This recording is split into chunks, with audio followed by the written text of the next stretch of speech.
In the heart of medieval France lived a young peasant girl who at the age of 13 began to hear voices that she would determine to be divine visions.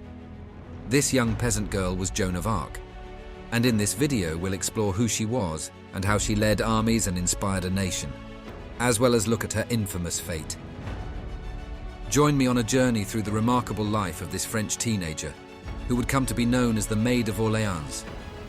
Uncover the mysteries of her divine calling, the triumphs of her battles, and the tragedy of her martyrdom. Discover how a simple village girl became a symbol of courage, conviction, and hope, and together we'll explore the awe-inspiring story of bravery, faith, and the enduring power of one woman's conviction.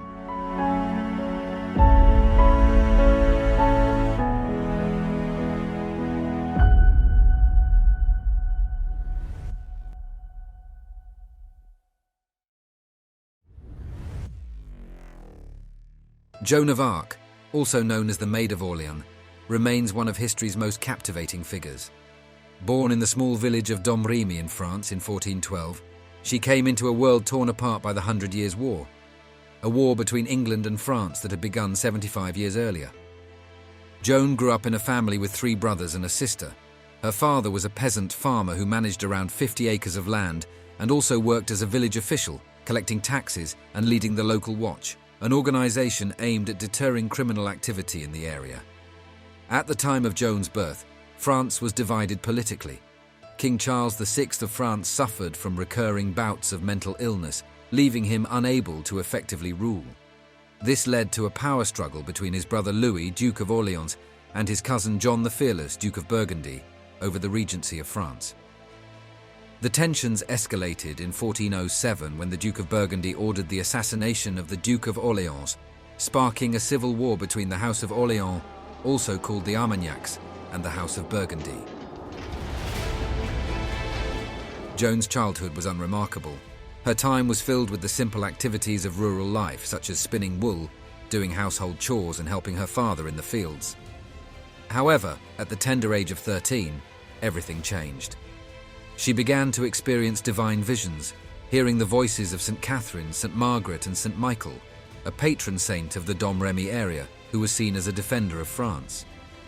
These celestial voices and visions were not fleeting occurrences for Joan. They became a central part of her life.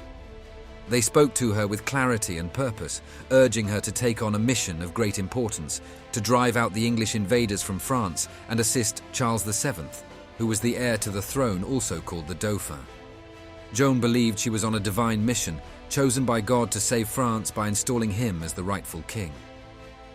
These visions were not without their challenges for Joan. Initially, she struggled with the idea of leaving her family and village to embark on such a monumental task. However, the voices persisted, providing her with the strength and conviction to pursue her calling. Undeterred by the skepticism of those around her, Joan set out to fulfill her divine decree. In 1429, she made the arduous journey to the royal court at Chinon to meet with Charles VII. Clad in armor, she demanded an audience with the Dauphin. Despite conflicting advice from his counselors, Charles VII granted Joan an audience 2 days later. She confidently conveyed her divine mission to him, urging him to grant her an army. She declared her intention to lead the battle against the English and assured Charles that she would see to his coronation at Reims. Despite initial skepticism, her prophecies, including the lifting of the siege of Orléans, impressed the Dauphin. Charles agreed to send her to Orléans, recognizing her as a potential instrument of divine will. Realizing the significance of Joan's mission, Charles commissioned a set of plate armor for her, providing both protection and a symbol of authority on the battlefield. Additionally, he granted her request for her own banner, emblazoned with symbols of God and the Kingdom of France.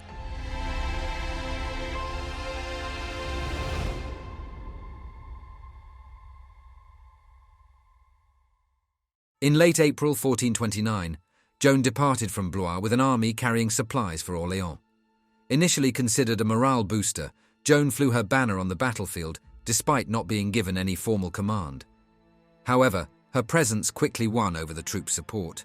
On May the 4th, the Armagnacs launched an offensive, attacking the Bastille de Saint-Loup. Upon hearing of the assault, Joan rode to the battlefield a mile east of Orléans. There, she arrived just as the soldiers were retreating after a failed assault. Her appearance inspired the troops, who rallied and successfully took the fortress. The following day saw no combat due to it being a religious feast day. However, the offensive continued on May the 6th, with the Armagnacs capturing Saint-Jean-le-Blanc, which had been abandoned by the English. Despite resistance from her commanders to halt the advance, Joan urged them to attack Les Augustins, an English fortress built around a monastery which they successfully captured. On the morning of the 7th of May, the Armagnacs assaulted the main English stronghold, Les Tourelles. During this battle, Joan was wounded by an arrow between her neck and shoulder while holding her banner in the trench on the south bank of the river. Despite her injury, she returned to encourage the final assault that led to the fortress's capture. The English retreated from Orléans on May the 8th, marking the end of the siege, which was a turning point in the 100 Years' War.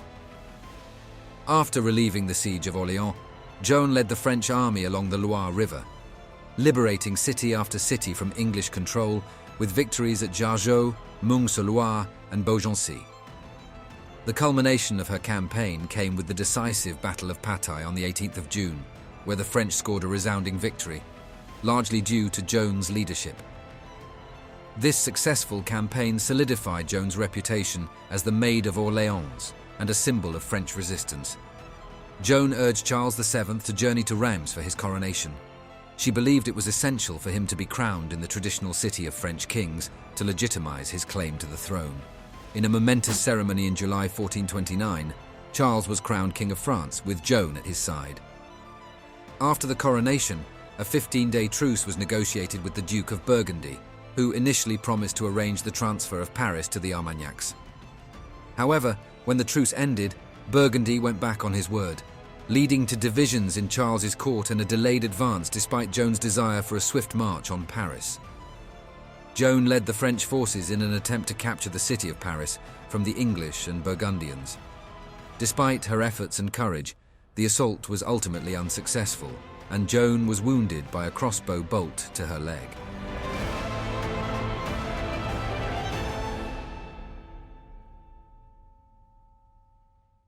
After Joan's defeat at Paris, the Duke of Burgundy initiated the recapture of previously ceded towns, leading to clashes with Joan's forces. In April 1430, Joan's army achieved victory over an Anglo-Burgundian force at Lagny-sur-Marne, capturing the mercenary Fonquet d'Arras. Despite defensive efforts at Compiègne, she was forced to disband most of her troops as the surrounding countryside couldn't support them. With only about 400 soldiers remaining, she entered Compiègne and later accompanied an Armagnac force in an unsuccessful attack on the Burgundian camp at Margny on May the 23rd, resulting in her capture by Lionel de Vendôme. After failed escape attempts, she was moved to Beaurevoir Castle and then to Arras in November under Burgundian custody. On January the 9th, 1431, Joan faced trial for heresy in Rouen. She was charged with blasphemy for wearing men's clothing, acting on what was deemed demonic visions, and refusing to submit her actions and words to the church, asserting that she would be judged by God alone. Throughout the trial, Joan's resilience and unwavering faith were evident as she defended her divine mission and experiences. Despite facing intense scrutiny and pressure to renounce, she maintained her beliefs, declaring that her actions were guided by God's will. In the end, the trial concluded with her being found guilty and sentenced to death by burning at the stake. Joan was executed on the 30th of May 1431, at the age of just 19. In her final moments, she requested a cross, which an English soldier fashioned from a stick. She kissed it and placed it close to her chest. Following her execution, her remains were callously thrown into the Seine River.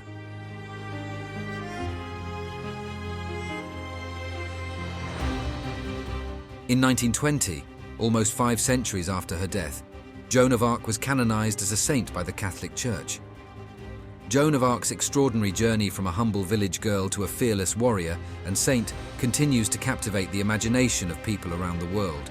Her canonization was a recognition of her extraordinary life and the profound influence she had on the course of history. If you enjoyed this video, then give it a thumbs up, subscribe to our channel, and don't forget to hit that notification bell to be notified of our next video. Join us next time, where we'll be diving into more fascinating events from history.